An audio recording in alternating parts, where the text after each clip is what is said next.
In October of 1990, I was sentenced to 50 years to life.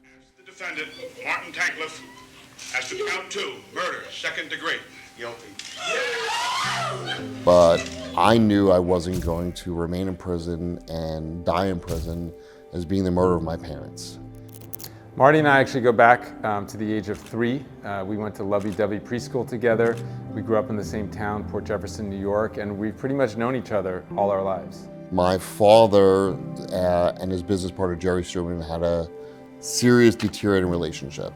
And that led to tragic events on September 7th when I woke up, discovered my mother dead and my father clinging to life. And shortly thereafter, I was charged with the murder and attempted murder. I'll never forget the accusation and then ultimately the conviction of my friend. And it really changed the direction of my life, especially when we reconnected about a decade into his prison sentence. And I got very invested in his case. I decided to go to law school to help get him out of prison. But right before he started law school, I was freed. On Monday morning, Marty Tankleff walked into a Long Island courthouse and got his life back.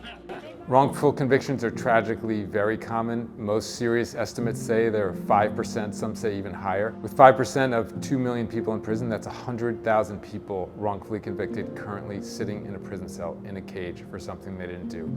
It's truly horrific. Marty and I were sitting together once at the Tombs, and we were talking about an idea for a class that we could create where we would basically use our own experience on both sides of a wrongful conviction and get our students involved, and then set them out to uncover the truth and go to a crime scene and advocate for a person we thought was wrongfully convicted. The end result of the work that we do is that the students have to produce this 6 to 8 minute documentaries. And it's to show kind of what the students believe will establish the individual's innocence. Our program started in 2018, and now there are more than a dozen people who are free. And we have now several dozen undergraduate students who've accomplished this in their 20s. Knowing that the work that we're doing is helping him reach a place where he can eventually see his family sooner has been the best part about this class. Our first prison release was in 2018 with Valentino Dixon. The greatest feeling in the world is undescribable. And then it just accelerated. Then there was Eric Riddick, Keith Washington, Orlando Jones III, Trey, and Kenneth Bond.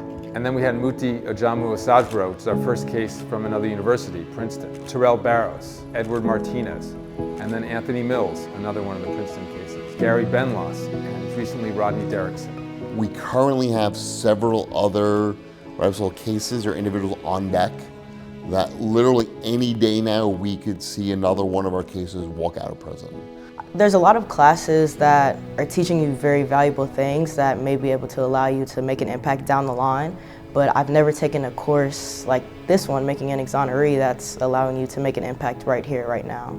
It's tragic on so many different levels for the people themselves, for their families who suffer along with them, and also for other victims of crimes committed by the real perpetrator that the police and prosecutors let go because they're fixated on the wrong person. This class goes way beyond teaching about the legal system. It inspired me to get involved and make meaningful change, and I really believe other classes like this should exist at other universities to create meaningful impact in the world.